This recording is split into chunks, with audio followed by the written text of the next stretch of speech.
The knock came at dawn, soft and uneven, like someone afraid the door might answer back. Jonah Reed had not heard a knock on his cabin door in 3 long years. Not since the winter. He buried his wife beneath frozen ground and built silence around himself like a wall. He woke instantly, hand already reaching for the rifle beside his bed. Out here, knocks meant trouble or desperation, and sometimes both. He crossed the cold floor, barefoot, breath slow and quiet, pulled the door open just enough to see who stood there. A little girl, barefoot, standing in frost with a torn nightdress hanging off one shoulder. Her hair tangled, her cheeks streaked with dirt and tears. Her eyes were too old for her face. "Please, mister." Her voice shook like a leaf in wind. "They beat my mama." Something inside Jonah broke open. The quiet he had wrapped around his life cracked like thin ice. "Where is she?" His voice came out rough and used to speaking. "In the woods. Past the creek. The old shed. She not waking up." Jonah looked down at the child and saw her knees trembling. He lowered the rifle and shrugged into his coat without thinking, pulled a wool blanket from a hook and wrapped it around her small shoulders. "What is your name?" he asked. "Millie." She whispered. "All right, Millie. You are coming with me." She did not ask where.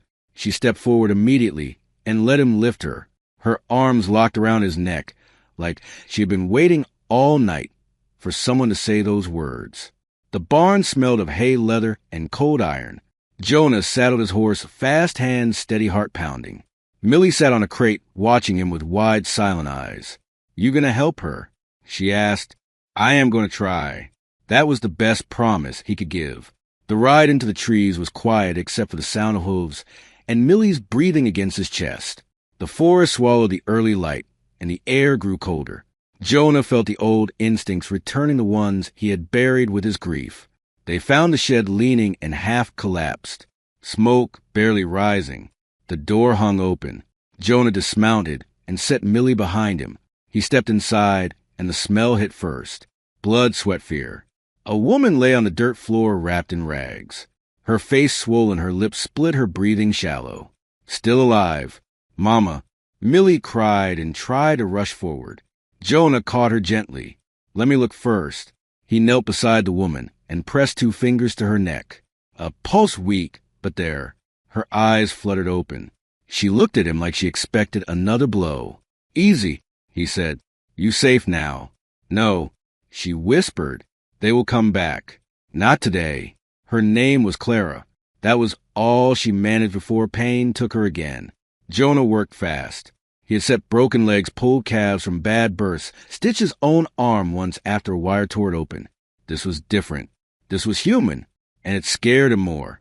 He made a stretcher from branches and his blanket, lifted her slow while she gasped. Millie held her hand, whispering words Jonah could not hear. The ride back felt longer. The sky fully awake now. Jonah kept one arm around Clara to hold her upright, the other on the reins. Millie pressed close behind him. "Is she gonna die?" Millie asked. "No," he said. "Not today." The cabin door opened to warmth and fire. Jonah laid Clara on his own bed, the one no one else had touched in years. He cleaned her wounds, fed her water by drops. Millie stood in the doorway, watching every move. "Why are you helping us?" she asked finally. Jonah paused. Because someone should have helped sooner. That night the silence did not return. It stayed broken. And for the first time in years, Jonah Reed did not wish it back. Morning came slow and pale, light slipping through the cracks in the cabin walls. Jonah Reed had not slept. He sat in the chair beside the bed, listening to the shallow breath of the woman he barely knew. Clara stirred as the fire popped, her eyes open, confused and fearful, her body tense as if expecting pain. "Easy," Jonah said softly. "You are safe." Millie appeared instantly from the floor beside the bed. She had slept curled like a small animal wrapped in a spare coat. "Mama," she whispered. "You home now." Clara reached for her daughter. Her hand shook, but Millie held on tight. Tears slid down Clara's face without sound. "Where are we?" Clara asked. "My ranch." Jonah said. "Nobody knows you are here." That seemed to calm her a little. She leaned back exhausted. Jonah moved to the stove and poured water into a tin cup. He fed her slowly, one swallow at a time. Who did this? He asked. Men from town. She said. They said I owed money. Said I could pay another way. Her voice broke. Jonah felt heat rise in his chest. A dangerous, familiar heat. You did nothing wrong, he said. Millie watched him closely, like she was memorizing his face. That day, Jonah became something he had not been in years. A caretaker. He boiled water, cleaned wounds, changed cloth. He spoke little but stayed close. Millie followed him everywhere, asking quiet questions. Why you live alone? Why no pictures? Why you never smile? Jonah answered what he could, skipped what hurt too much. By the third day, Clara could sit up, her face still bruised but her eyes clearer. She watched Jonah move through the cabin with practiced hands. You do not have to keep us, she said. We will leave when I can walk. Jonah stopped what he was doing. You are not leaving until you heal. They will come here, she said. Then they will learn something. Millie smiled at that, the first real smile Jonah had seen from her. Snow came that night, soft at first, then thick, turning the world quiet. Jonah barred the door and checked the rifle, not out of fear, out of certainty. The next morning, hoofbeats broke the silence. Jonah saw them from the window, 3 men riding slow like they owned the land. Millie froze. Clara went pale. It is them, she whispered. Jonah placed a rifle in Clara's hands. He showed her how to hold it steady. If they come inside, you protect your girl. He stepped out onto the porch alone. What do you want? He called. A man with a scarred cheek smiled. We want what is ours. You have nothing here. Jonah said. Wrong. The man replied. We want the woman. Jonah's voice dropped. She is under my roof. That means nothing. It means everything. The wind moved between them, snow falling light.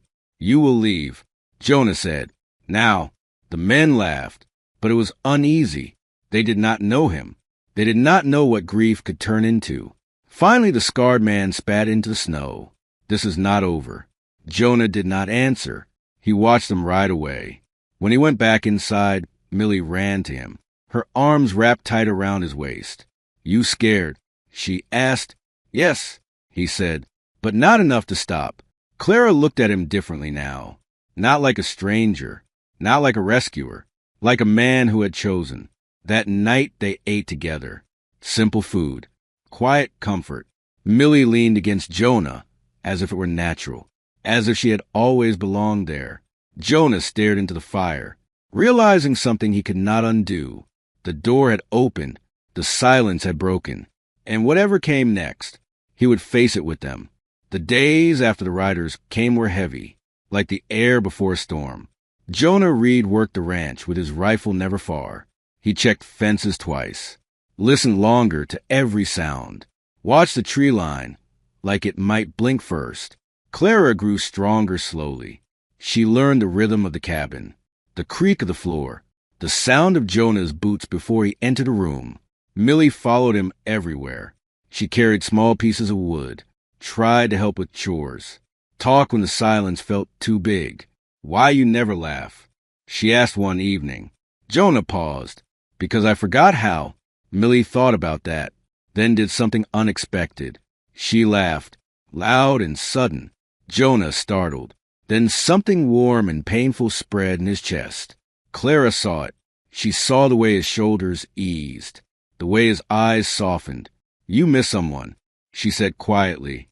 My wife, he answered. I miss my husband. Clara said. They sat with that truth between them.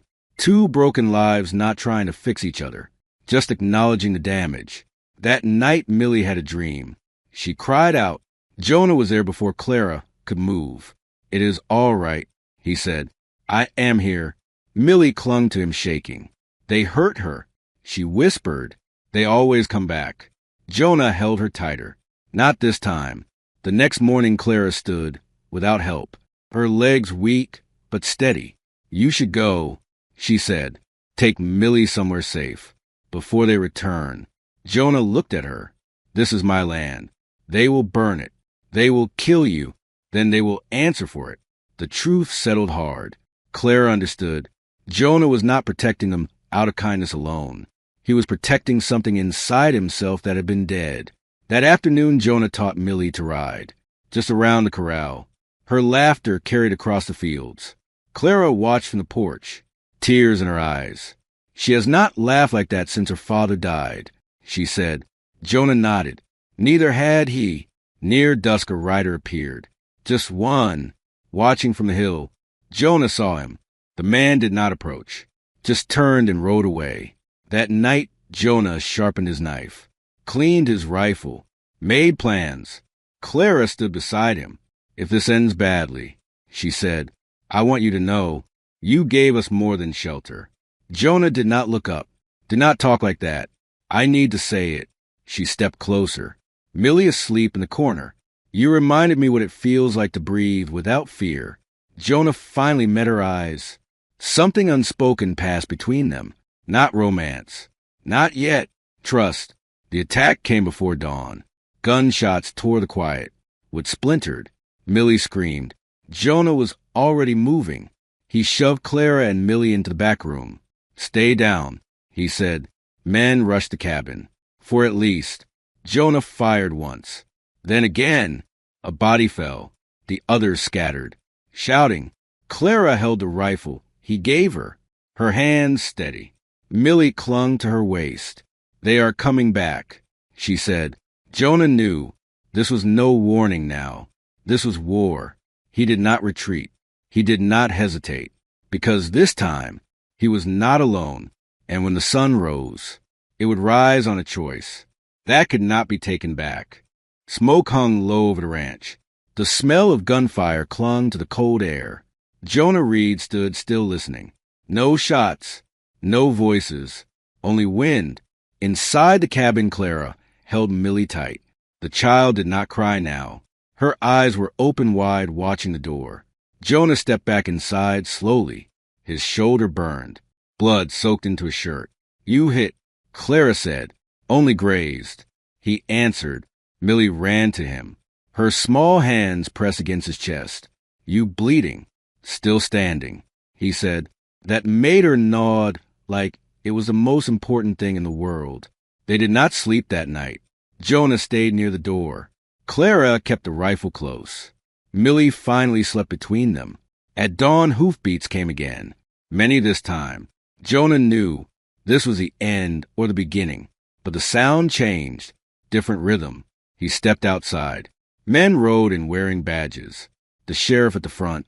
The attackers were gone, but not far. They caught them by the creek. The sheriff said, "Two dead, the rest chained." Clara sank to her knees. Millie hugged Jonah hard. "It over?" she asked. "Yes," he said. "It over." Days passed, then weeks. The ranch healed. So did they. Clara learned the land. Millie learned the animals. Jonah learned how to laugh again. One evening, Clara stood beside him on the porch. "We cannot leave," she said. "This is home." Jonah looked at her. "I was hoping you would say that." She smiled. "Not broken now. Strong." Millie ran between them, holding their hands. "You my family," she said. Jonah felt something settle deep inside. A truth he had been fighting. "Yes," he said. "We are." The silence never returned. And none of them wanted it to. Spring came slow but sure. Snow pulled back from the fields. Green crept into the world like hope returning. Jonah Reed worked from dawn to dusk, fixing what violence had broken, mending fences, replacing boards, rebuilding the barn door. Clara worked beside him, her strength returning fully now, not just in body, but in spirit. Millie followed them everywhere, barefoot again, but laughing this time, chasing chickens, talking to horses, calling Jonah without thinking. "Papa." The word slipped out one afternoon. Millie froze, eyes wide. Jonah froze too. "I sorry," she said quick. "I did not mean." Jonah knelt in front of her, his hands rough but gentle. "You do not have to be sorry," he said. Her lip trembled. "Can I call you that?" Jonah swallowed. "Yes, if you want." Millie wrapped her arms around his neck. Clara turned away, wiping her face. That night the three of them ate together. Firelight warm, food simple, laughter real. Clara watched Jonah tell Millie stories. Stories he made up about horses that talked, and men who forgot how to smile until a brave little girl reminded them. "You are good with her," Clara said later. "She saved me too." Jonah answered. One afternoon the sheriff returned. Alone this time. "Court is finished," he said. "Those men will never come back." Clara exhaled like she had been holding her breath for years. "You safe now," the sheriff added, after he left silence filled the porch. Not empty, but peaceful. Jonah broke it. "You could go now, if you wanted. No one would stop you." Clara looked at him steadily. "Do you want us to?" Jonah did not answer right away. He watched Millie playing in the yard, her laughter floating on the wind. "No," he said, "I want you to stay." Clara nodded. Then she smiled. "So do we." Life settled into rhythm. Days of work, nights of warmth, storms that passed, problems that were faced together. Jonah built Millie a small bed by the window, carved her a wooden horse. She named it Brave. Clara planted a garden, filled the cabin with life, humming while she worked. One evening she sat beside Jonah, clothes enough their shoulders touched. "I was afraid once," she said, "afraid that kindness always asked for payment." Jonah looked at her. "Does it still feel that way?" "No," she said. "Now it feels like choice." Something shifted then. Not sudden, not dramatic, but real. Jonah reached for her hand. She did not pull away. Millie watched them, smiled, then went back to her horse. Months passed. Summer arrived. The ranch prospered. One night under stars, Jonah spoke words he had carried quietly. "I do not want to lose you." Clara met his gaze.